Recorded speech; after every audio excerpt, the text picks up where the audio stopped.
My name is Brielle Carter. I'm 31 years old, and last Thursday, my brother invited me to his promotion party to destroy me. He told me it was important. He said he wanted his family there to celebrate a big step in his career. I believed him. I've always tried to believe him. So I drove 40 minutes into downtown Dallas, found parking, and walked into the polished lobby of a high-end hotel, feeling a little out of place but happy for him. I wore a simple navy dress, the nicest one I owned. I thought I looked professional. I thought it was enough. The moment I stepped into the ballroom, I knew I was wrong. The low hum of conversation didn't just dip. It stopped. It felt like 100 pairs of eyes turned to scan me, from my sensible heels to my simple pearl earrings. The room was filled with sharp suits and glittering cocktail dresses. I was a rowboat in a sea of yachts. My brother, Evan, stood near the bar, holding a glass of champagne, a perfect picture of corporate success. He saw me, and a slow, cruel smirk spread across his face. He walked over, his arm wrapping around my shoulder, not in a hug, but in a gesture of possession, of presentation. He led me toward a small group of older men in expensive suits. "Everyone," Evan announced, his voice loud enough for everyone nearby to hear. "I'd like you to meet my big sister, Brielle." He paused, letting the silence hang in the air for a moment. "She doesn't really do anything." The words hit me like a physical slap. And then came the laughter. It wasn't a polite chuckle. It was real, sharp, dismissive laughter from a table of executives who looked at me like I was a joke someone had just told. One of the men, a portly man with a gold watch that probably cost more than my car, was introduced as Evan's boss, Mr. Henderson. He looked me up and down, a dismissive glint in his eye. "Well, Evan, everyone needs a hobby," he chuckled, turning to me. "Don't worry, sweetheart. If things get tight, maybe we can find you a job stapling papers." More laughter. My cheeks burned hot, a wave of shame washing over me so intense it felt like I was drowning. I wanted to disappear. I wanted to run out of that room and never look back. But I was frozen, a smile plastered on my face while my insides twisted into a tight, painful knot. Evan just squeezed my shoulder, his grip feeling less like a brother's and more like a jailer's. "She's a free spirit," he added, as if that explained everything. I finally managed to pull away, mumbling something about getting a drink. I didn't go to the bar. I found a small, unoccupied table in the corner, a dark little spot where I hoped I could become invisible. I sat there, my hands clenched in my lap, trying to breathe. I told myself it didn't matter. This was Evan's night. He was nervous. He was showing off. It was just a stupid, thoughtless comment. But it wasn't just a comment. It was a pattern. My whole life, I had been the quiet one, the one in the background. Evan was the golden boy, the star athlete, the business prodigy. I was just Brielle, the one who was always figuring things out. Just when I thought I could fade into the wallpaper, I saw my parents making their way toward me. A small, foolish part of me hoped for comfort, for a kind word. I should have known better. My mother, Linda, arrived first, her smile tight and practiced. "Oh, there you are, honey," she said, her voice a stage whisper. "Don't mind Evan. You know how he is." She then turned to a woman standing beside her, a colleague's wife, I presumed. "This is our Brielle. She's the dreamer in the family. Always between jobs, you know. Never really sticks to anything." My father, Mac, just chuckled and patted my arm, a gesture that was meant to be kind but felt like a final nail in the coffin. He was agreeing with her. With them, I had a job. I had a career. A very demanding, very successful one. But it was remote, and the work I did was highly confidential, protected by non-disclosure agreements that were pages long. I never talked about it because, in the beginning, I tried. I'd mention a project, and their eyes would glaze over. Evan would make a joke about me playing on my computer all day. My mother would ask when I was going to get a real job with an office and a commute. It was easier to let them think I was drifting than to try and explain a world they had no interest in understanding. I built a wall of privacy around my professional life to protect it from their judgment, from their casual cruelty. Tonight, they had taken that privacy and turned it into a weapon to humiliate me with. They didn't see a private person, they saw a failure. and they were happy to put that failure on display for everyone to see. I sat there for what felt like an eternity, sipping a glass of water, the ice cubes clinking against the glass like a ticking clock. The main event was about to start. The lights dimmed slightly, and Mr. Henderson took a small stage at the front of the room, a microphone in his hand. He went on for a few minutes about quarterly earnings and market growth before introducing the man of the hour. Evan stepped onto the stage, beaming, his glass held high. He looked every bit the corporate golden boy they all believed him to be. He thanked his team, his mentors, and Mr. Henderson. He was charming. He was charismatic. And then, he looked out into the crowd, his eyes finding mine in my dark corner. And of course, he said, a familiar smirk returning to his lips, "It's so nice to have family here to support you." He paused, letting the room hang on his next words. Even if some don't exactly inspire us to work harder. The room erupted. It was the biggest laugh of the night. It crashed over me like a wave, suffocating me. Cameras flashed, capturing my face in that split second of perfect, public humiliation. I could feel the whispers, the sideways glances. I was the punchline. My own brother had turned my existence into the punchline of his success story. That's when something inside me snapped.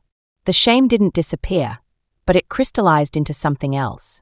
Something cold, hard, and clear. I was done. Done being their joke. Done being their footnote. Done being invisible. I didn't storm out. I didn't cry. I swallowed my pride, smiled that same tight, fake smile, and when the applause for Evan died down, I quietly stood up. I smoothed down my dress, picked up my purse, and walked toward the exit with my head held high, ignoring the curious stares. I didn't look at my parents. I didn't look at my brother. I just walked. The cool night air of the parking garage was a relief. I got into my car, but I didn't start the engine. I just sat there in the silence, the echo of that laughter still ringing in my ears. For a moment, my body trembled, a tremor of pure, unadulterated rage. But my hands weren't shaking from shame anymore. They were steady, cold. I had made a decision in the time it took to walk from that ballroom to my car. I pulled out my phone, my fingers moving quickly across the screen. I scrolled to a name saved under a simple initial, W. I pressed the call button. It rang twice. "Wright," a calm, powerful voice answered. "Mr. Wright, it's Brielle Carter," I said, my own voice even and low. "I apologize for calling so late." "Brielle, not at all. Is everything all right? I was just reviewing the final transition documents. Your team did incredible work." "Everything is fine, thank you," I said. "I just happened to be in the area of the Gilded Hotel downtown. I heard your company was having an event tonight." There was a brief pause on the other end. "We are," he said, his voice now laced with curiosity. "Celebrating some of our Dallas team's recent successes." "I know," I said. "I was hoping I might be able to drop in for a moment. There's someone I'd like you to introduce me to." "Absolutely," he said, without a moment's hesitation. "We were just talking about you. I'll meet you at the entrance." I hung up, and in the silence of my car, I let myself remember the truth. The truth they didn't know. The truth they had never bothered to ask about. 3 years ago, I didn't just leave a corporate job. I was headhunted out of it after a niche tech startup I co-founded was acquired by a major firm for $18 million. I took my share and disappeared from that world, not because I failed, but because I was tired of it. I used the capital to build a boutique business consultancy from the ground up, Carter Strategic Solutions. We don't have a flashy office downtown. We don't issue press releases. We specialize in quiet, aggressive executive turnarounds for companies on the brink of collapse. Confidentiality is my brand. My clients are CEOs and boards of directors, not the general public. For the past 6 months, my team and I had been working tirelessly on our biggest project yet. The strategic overhaul of a mid-sized tech firm that had been bleeding money and was weeks from bankruptcy. A firm called Cinova Tech, Evan's company. Our final move, just last week, had been to facilitate a quiet acquisition. A new holding company, funded by my firm, had just purchased a 49% stake in Cinova Tech, making us the new majority shareholder. All the contracts had been signed. The deal was done. My involvement had been completely anonymous, listed under the name of the holding company. Until now. I got out of my car and walked back toward the hotel entrance. This time, I didn't feel small or out of place. I felt like I owned the ground I was walking on. Just as he promised, Mr. Wright, the CEO of Tech, was waiting for me just inside the lobby doors. With him were two other men I recognized from the board of directors. Brielle, Mr. Wright said, his face breaking into a warm, respectful smile. It is an honor to finally meet you in person. The pleasure is all mine, I replied, shaking his hand. He gestured toward the ballroom. Shall we? This time, when I entered the room, the doors were held open for me. I didn't walk in alone. I was escorted by the three most powerful men in the company. The effect was immediate. The conversations didn't just dip, they died. Evan was still basking in the glow of his speech, laughing with Mr. Henderson. He looked up, annoyed by the sudden silence, and his eyes fell on me. Evan's smirk didn't just vanish, it shattered. His face went slack with confusion, his eyes darting from me to the CEO and back again. His boss, Mr. Henderson, literally choked on his champagne, sputtering into his napkin.